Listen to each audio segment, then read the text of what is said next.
Dari situ saya belajar. Kalau orang bekerja di company, ketemu bos atasan yang kritis kayak gitu, mungkin kamu stres. Bener dong? Iya. Kenapa stres?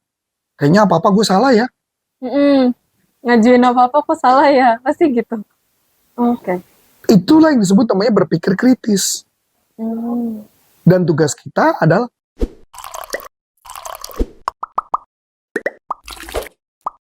Sebelum Anda lanjut nonton video ini, silakan Anda subscribe, like, dan share kepada teman-teman Anda sehingga channel ini bisa bertumbuh. Terkadang kita bikin keputusan bodoh itu tanpa berpikir jernih loh. Nah, buat teman-teman kalau misalkan memang nggak mau jatuh ke lubang yang sama, yuk kita belajar critical thinking. Bersama dengan Coach Antonius Arif. Halo Coach. halo, Ya, apa kabar Coach? baik. Alhamdulillah. Oke Coach. Jadi kalau misalkan untuk tahun inilah ibaratnya Coach ya, itu critical thinking kan dibutuhkan banget ya Coach. Nah ini ada salah satu cerita dari seorang manajer ya Coach ya. Itu di mana perusahaannya mengalami penurunan penjualan yang signifikan. Salah satu timnya menyarankan untuk menambah iklan besar-besaran, sementara tim lainnya itu bilang fokus pada perbaikan produknya dulu. Nah, gimana cara manajer ini tuh menggunakan teknik critical thinking untuk menganalisis kedua opsi dari timnya itu dan membuat keputusan yang terbaik tanpa terjebak emosi atau bias pribadi, Coach? Nah, yang paling gampang gini, saya kan menjelaskan statement di awal untuk buat kita bisa langsung membedakan. Pisahkan, tugas kita yang pertama adalah mengumpulkan data. Mengumpulkan data sebanyak-banyaknya. Jadi data misalnya tadi bilang apa? Biaya iklan. Iya. Nah, kita kumpulkan datanya dulu. Kita kumpulkan hasil risetnya dulu. Kita lihat dampaknya. Hasil riset. Yang kedua tadi bilangnya adalah Perbarui produknya. perbarui produknya. Itu juga sama. Saya akan riset dulu, kumpulan data. Teorinya datang dari mana? Sampai oke? Nah, jadi setelah datanya udah dikumpulkan, baru kita akan lakukan analisa. Oke. Ya, itu yang akan saya lakukan. Pembelajaran penting di awal adalah kita harus pisahkan, kan pada saat kumpulkan data. Ketika kumpulkan data, pisahkan mana fakta, mana opini. Karena alasan-alasan orang kenapa dia mungkin biaya ikan perlu ditingkatkan, atau produk yang perlu diperbaiki, itu biasanya karena opini, bukan fakta. Iya. Nah, tugas kita mengumpulkan faktanya. Kalau opini gampang banget. Menurut pendapat saya, gitu gampang.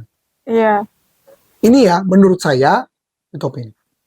Fakta itu berupa angka, hasil riset, data, dan sebagainya. Jadi ketika kita mau melakukan pengambilan keputusan, harus pisahkan dulu mana fakta, mana opini. Jadi kalau misalkan nih Coach, ini kan manajer tuh ada dua opini berarti ya Coach ya? Betul, ya. Perbarui produk sama ngelakuin iklan besar-besaran. Nggak masalah, dua-duanya oke. Nah, berarti si manajer ini ibaratnya cari data, ibaratnya Data yang mendukung. yang menunjukkan kalau misalkan kita ngajuin iklan besar-besaran itu membuat penjualan jadi Dampaknya meningkat. berapa persen? Oh, dampaknya berapa persen? Bakal peningkatannya. Gitu ya. Karena memang ada penelitian-penelitian menarik. Kebetulan kan saya ngajar tentang guerrilla marketing gitu ya. Jadi sebenarnya kalau angka tersebut dinaikin signifikan, penjualan tuh tidak naik double. Kalau iklan, anggaplah katakan, saya cuma lupa berapa persen angkanya. Itu ada di materi saya guerrilla marketing. Misalkan kamu keluarin dana 100 juta. Begitu kamu kan penjualannya anggaplah jadi 100 juta, penjualannya kamu dapat 2 miliar. Ketika kamu jualan dari budget marketingnya dibikin 200 juta, itu bukan 2 miliar kali 2, bukan. Tapi menurun. Makanya kenapa perlu diriset dulu datanya. Jadi tugas saya adalah, karena saya pernah belajar itu, saya akan nanya, dari mana datangnya pemikiran bahwa kalau mama 100 juta jadi 200 juta, omsetnya naik 2 kali lipat? Iya Pak, karena menurut saya, ketahuan opini. Iya, opini lagi. Sampai oke? Itulah yang disebut namanya berpikir kritis. Jadi nggak cuman kayak kata A ini, kata B ini, mana ya? Datanya mana? Dapat dari mana? Sama kayak gini ke saya misalkan. Kalau beriklan di digital itu terjadi peningkatan penjualan. Saya cuma nanya, datanya dari mana? Saya butuh datanya. Mungkin memang benar, tapi saya perlu datanya dari mana? Kalau nggak bisa. Oh, oke. Jadi kalau misalkan nih yang kayak kasus tadi, terus manajer cuma bilang kalau misal berbagai produk kan juga nggak mungkin gitu, akan makan waktu yang lama. Kalau misalkan kita ngiklan kan paling proses ngiklannya seperti apa, terus jadinya si manajer itu milih iklan besar-besaran. Nah itu kan opini juga. Atau mungkin ada alternatif ketiga. Tidak perlu meningkatkan biaya promosi, mungkin juga nggak perlu memperbaiki produk, tetapi bisa saja ada alternatif lain. Kan ketika kita bicara mengenai marketing atau selling atau apapun, kan banyak alternatif lain. Dan saya cuma tinggal ngumpulin data, mana yang paling banyak, paling benar. Sama yang seperti kamu tadi katakan, kalau mau memperbaiki produk, kamu bisa punya argumen. Iya. Berapa lama? Gimana untuk menutupi gap di market? Ada solusi lain nggak? Intinya untuk penjualan. Itu loh. Jadi sebenarnya konsep-konsep itu semua bisa-bisa aja. Tapi kita harus punya berpikir kritis dulu sampai benar-benar dapat datanya. Data yang mendukung lah. Data yang mendukung. Setelah dapat data mendukung, barulah kita berpikir kreatif. Jadi ibaratnya kritis dulu, baru nanti ide kreatif itu akan muncul gitu. Muncul setelah udah data-datanya udah dapat, udah clear, udah bersih datanya, baru kita bikin ide kreatif. Kebanyakan orang enggak, baru ada dapat ini langsung bikin kreatif. Ntar dulu kecepatan. Kita harus berpikir kreatif dulu. Sama kayak gini lah. Ini paling gampang lah, contoh. Ketika saya dulu kerja di sebuah di perusahaan IT besar, saya bilang sama bos saya, bos, saya mau mengeluarkan promo. Promonya apa? Saya berikan tas. Nah, orang marketing kan jualannya ngasih tahu, oh ada tas bisa gini, budgetnya segini gitu. Terus bos saya nanya, tahu dari mana kalau lu jualan terus lu kasih tambah tas, penjualan naik? Saya tunjukin opini saya. Waktu itu belum fakta, opini. Dan tahu apa yang terjadi?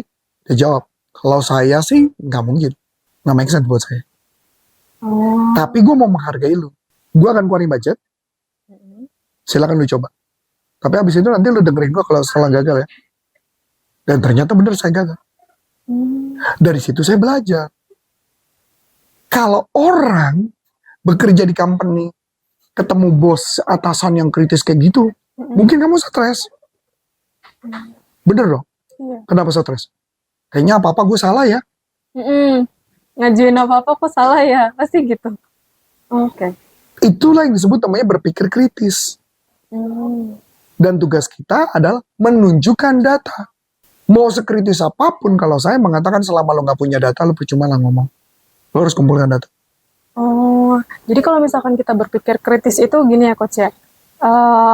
Ada yang menyampaikan pernyataan atau ibaratnya argumen lah. Nah itu sebenarnya kita bisa bertanya terlebih dahulu atau enggak kayak ibaratnya nggak menolak mentah-mentah sih enggak. Cuman kayak ibaratnya halusnya tuh kita berpikir apa ini mungkin. Betul.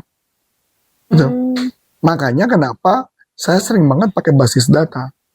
Kalau basis data, berpikir kita kritis. Ini contoh lagi nih, contoh. Ini contoh pengalaman saya di 2 tahun pertama. Wah itu stres saya tuh bener tuh.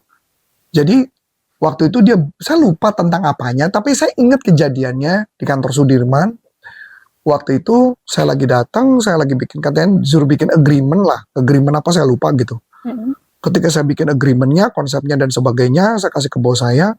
Tahu nggak bos saya nanya ke saya, Rif, lu kan solusinya adalah B. Gimana kalau ternyata B ini kondisinya kayak gini? Saya bingung dong. Iya juga ya. Gimana kalau kondisi B itu adalah ternyata setelah gue bilang gitu, ternyata jadi C. Iya juga ya. Nah terus kalau mama ini jadi, ya kalau mama A-nya yang digini mana? Iya juga ya. Itu sampai saya pusing. Sampai saya bingung bagaimana cara mencari jawabannya.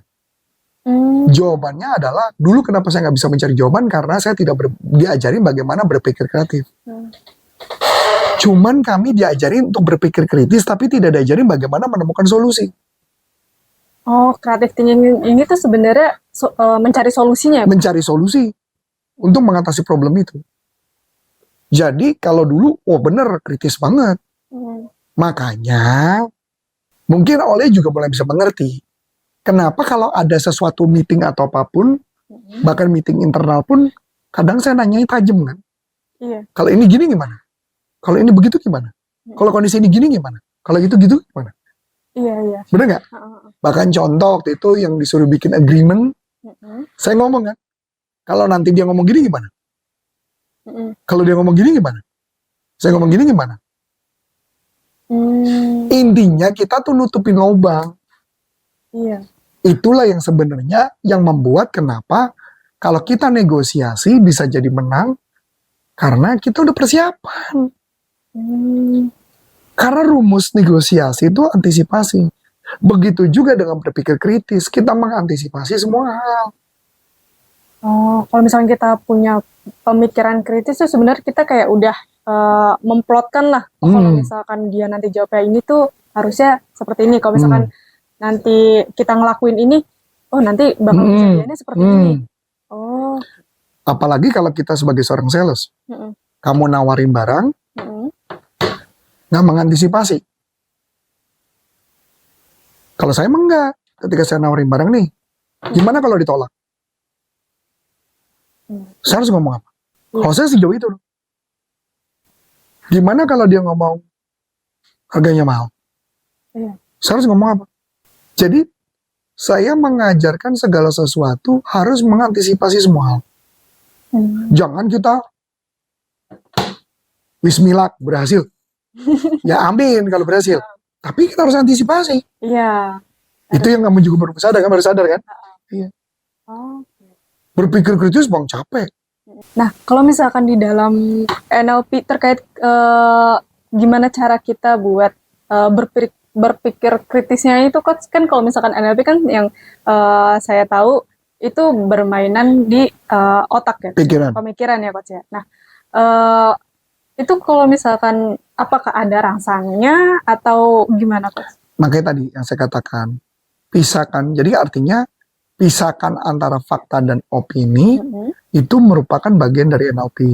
Karena NLP menyadari bahwa ketika ada orang menyampaikan sesuatu kita telan bulat-bulat. Tugas kita memfilter mana informasi yang fakta, mana yang opini. Nggak semua harus lu telan. Kalau semua ditelan, kitanya overload. Akibatnya tidak bisa berpikir kritis. Contoh deh, gampang deh. Ada orang ngomong gitu kan.